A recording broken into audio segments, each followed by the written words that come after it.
आकाशवाणी लखनऊ से प्रस्तुत है प्रादेशिक समाचार।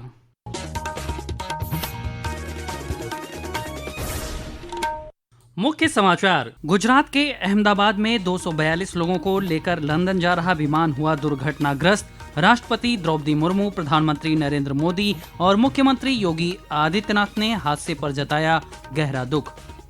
मुख्यमंत्री ने आज लखनऊ में प्रदेश का मान बढ़ाने वाले मेधावियों और खिलाड़ियों को किया सम्मानित। कहा, राष्ट्रीय शिक्षा नीति 2020 ने दिए हैं बेहतरीन परिणाम। केंद्रीय कृषि राज्य मंत्री रामनाथ ठाकुर आज वाराणसी में विकसित कृषि संकल्प अभियान के समापन कार्यक्रम में हुए शामिल। किसानों से खेती में उन्नत तकनीकों के इस्तेमाल का किया आह्वान। और प्रदेश में लू और भीषण गर्मी से जनजीवन प्रभावित। पिछले 24 घंटों के दौरान 20 से ज्यादा जनपदों में औसत से ज्यादा तापमान दर्ज। नमस्कार, प्रदेश के समाचारों के साथ मैं शैलेंद्र और अब समाचार विस्तार से। एयर इंडिया का लंदन जाने वाला यात्री विमान आज गुजरात के अहमदाबाद हवाई अड्डे के पास मेघानी नगर इलाके में दुर्घटनाग्रस्त हो गया। उड़ान संख्या AI 171 का ये विमान अहमदाबाद से लंदन के लिए उड़ान भर रहा था। नागरिक उड्डयन महानिदेशालय के अनुसार विमान में 242 लोग सवार थे, जिनमें 2 पायलट और 10 केबिन क्रू शामिल थे। इनमें से 169 भारतीय नागरिक, 53 ब्रिटिश नागरिक, 1 कनाडाई नागरिक और 7 पुर्तगाली नागरिक हैं। घायलों को नजदीकी अस्पतालों में भर्ती कराया गया है। दुर्घटना पर अधिक जानकारी के लिए एयर इंडिया ने एक यात्री हॉटलाइन नंबर 180056914444 स्थापित किया गया है। अलर्ट मिलने के तुरंत बाद अग्निशमन और पुलिस की टीमें मौके पर पहुंच गईं। गांधीनगर से 90 कर्मियों वाली राष्ट्रीय आपदा कार्रवाई बल की 3 टीमों को दुर्घटना स्थल पर भेजा गया है। दुर्घटना के कारणों का पता लगाने के लिए आगे की जांच चल रही है। एयर इंडिया ने कहा है कि विवरण का पता लगाया जा रहा है। इस बीच प्रधानमंत्री नरेंद्र मोदी ने इस दुर्घटना के बारे में गृह मंत्री अमित शाह और नागरिक उड्डयन मंत्री राम मोहन नायडू से बातचीत की। उन्होंने स्थिति का जायजा लिया और इन मंत्रियों को अहमदाबाद पहुंचने को कहा है।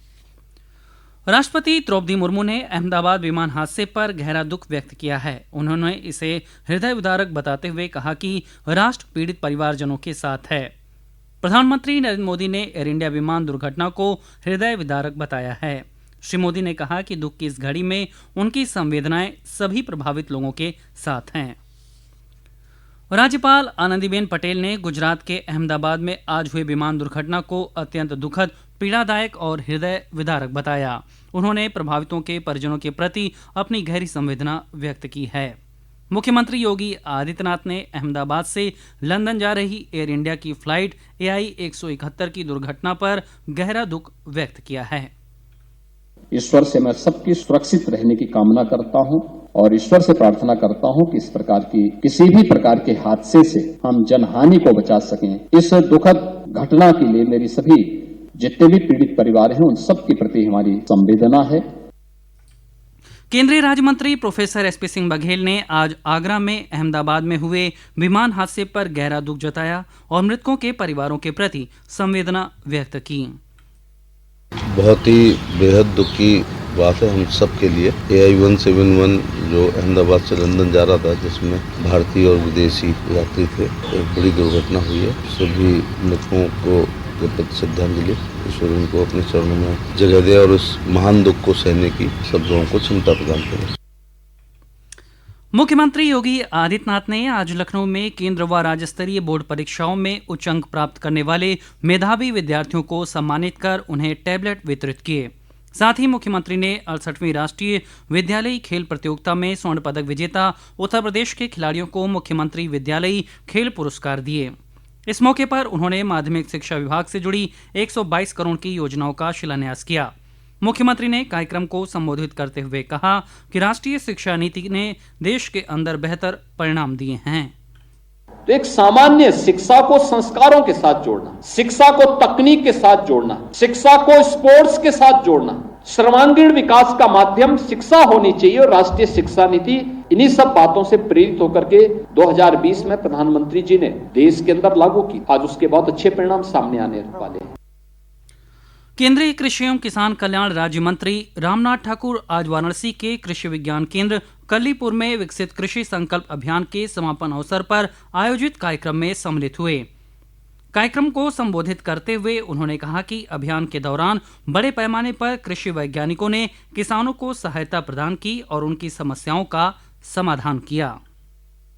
अभी तक 1,08,84,000 लोगों के बीच में वैज्ञानिक भाई, कृषि वैज्ञानिक भाई गए हैं और उनकी समस्याओं को सुना है, समाधान किया है और भी उनको प्रोत्साहित करेंगे कि और आगे बढ़िए।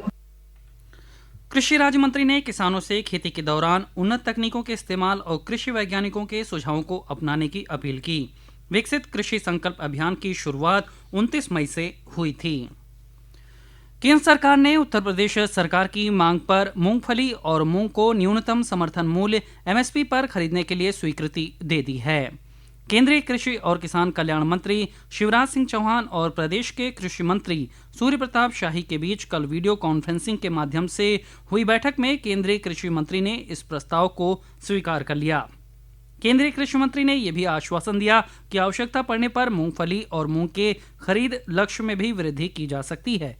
उन्होंने उड़द खरीद के बारे में प्रस्ताव मिलने पर उसके अनुमोदन का भी आश्वासन दिया। ये समाचार आप आकाशवाणी लखनऊ से सुन रहे हैं। ताज़ा समाचार जानने के लिए आप हमारी वेबसाइट newzonair.gov.in पर लॉगिन कर सकते हैं। इसके साथ ही आप प्रादेशिक समाचारों का ये बुलेटिन हमारे YouTube channel news on AIR Lucknow पर भी सुन सकते हैं। प्रदेश के वन और वन्यजीव विभाग ने उत्तर प्रदेश फॉरेस्ट फोर्स के आधुनिकीकरण की कार्य योजना तैयार की है। इसके अलावा वन एवं वन्यजीव विभाग प्रदेश के जंगलों, टाइगर रिजर्व, सफारी और नेशनल पार्कों में रियल टाइम निगरानी के लिए एक केंद्रीकृत कमांड सेंटर की स्थापना करने जा रहा है। पेश है एक रिपोर्ट। वन एवं वन्यजीव विभाग के संबंधित अधिकारी ने बताया कि प्रदेश में वन संरक्षण, प्रबंधन और वन्यजीव अपराधों की रोकथाम के लिए यूपी फॉरेस्ट फोर्स को IT और AI तकनीकी एवं सेंसर युक्त कैमरे, GPS, ट्रैकिंग डिवाइस के प्रयोग से आधुनिकीकृत किया जाएगा। इसके साथ ही एकीकृत वन प्रबंधन प्रणाली और रियल टाइम निगरानी के लिए केंद्रीकृत कमांड सेंटर की स्थापना भी की जाएगी। ये पहल न केवल प्रदेश में वन संरक्षण और प्रबंधन को बढ़ावा देगी, बल्कि डेटा आधारित निर्णय और त्वरित कार्रवाई से वन अपराधों में कमी को भी सुनिश्चित करेगी। ये केंद्रीकृत कमांड सेंटर डिजिटल नियंत्रण प्रणाली के जरिए वन एवं वन्य जीव प्रबंधन से संबंधित सभी प्रमुख कार्यों की निगरानी करेगा और उनका डेटा एकत्रित करेगा। आकाशवाणी समाचार कक्ष से तनवीर फातिमा। उत्तर प्रदेश राज्य महिला आयोग की अध्यक्ष बबीता चौहान ने आज औरैया में जन सुनवाई की। इस दौरान 50 से अधिक महिलाओं ने अपनी शिकायतों को आयोग की अध्यक्ष के समक्ष पेश किया। इनमें से कई मामलों का निस्तारण अध्यक्ष ने कराया, साथ ही संबंधित अधिकारियों को आवश्यक दिशा निर्देश दिए। प्रदेश में आज विश्व बाल श्रम निषेध दिवस के अवसर पर कई कार्यक्रम आयोजित किए गए। प्रदेश में आज से 19 जून तक बाल श्रम निषेध सप्ताह मनाए जाने की शुरुआत हुई। लखीमपुर खीरी जिले में जिलाधिकारी दुर्गा शक्ति नागपाल ने बाल श्रम के विरुद्ध जन जागरूकता अभियान की शुरुआत की।